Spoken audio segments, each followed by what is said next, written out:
In the Indian philosophy, we are all certain of one thing, that God has no shape, size, or figure. Yet, we give a shape to each one of them, so much so that even a child can recognize which God is which. This is not just calendar art. This hides so many dimensions of philosophy, everything about them, about any god, the mount on which they ride, the weapon that they carry, or the jewelry that they wear. They all have hidden, symbolic, spiritual, and esoteric meanings. Out of all gods, Shiva is unique.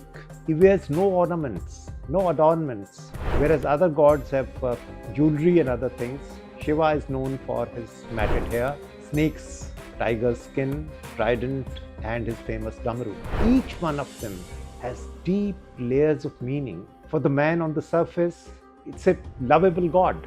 But for people with deeper intellectual capability, these meanings are revealed slowly. And going even beyond that, the spiritual seekers, they get all the help from all these instruments, from all these adornments. This information, this knowledge is lying scattered in various books of the Shiva tradition. I have tried to collate as many of them as possible in this little book. You see, our gods are infinite.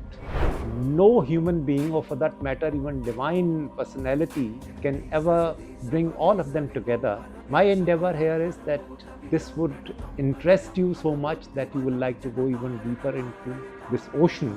In fact, I was never keen to bring it out in a book form, although I have been delivering talk on various scriptures and gods and matters of Indian philosophy for the past 40 years.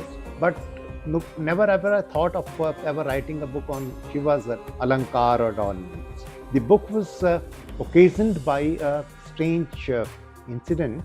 Last year, some of my students who learn meditation from me, they formed a group and all of us decided to go to Kailash Mansarovar. I had been there earlier also, but I went along with them. On the way, there were some unexpected delays.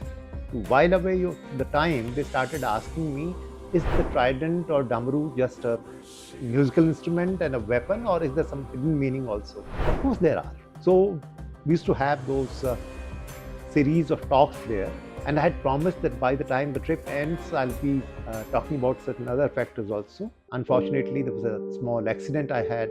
My horse slipped when we were going around the Kailash, the parikrama, famous parikrama, and I could not complete the series because of broken ribs. But as soon as I got free from the hospital, I thought I'll record these remaining talks and send it over to these limited number of my students. In that trip, some relatives of my students were also there. So by chance, the talks went to them also. Then they said, gee, this should go to the wider world also.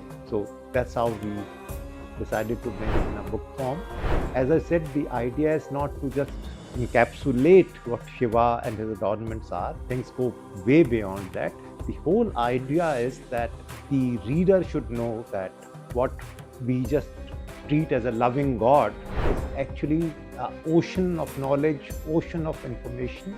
This would only make you feel that you get to know him a little better. My endeavor is that younger people would be able to dive even deeper and bring even better jewels from the lower depths of this ocean.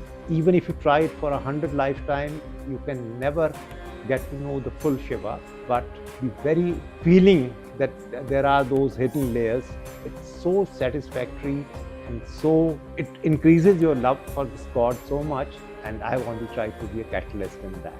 I hope you'll find the book worthwhile. Har Har Mahadev.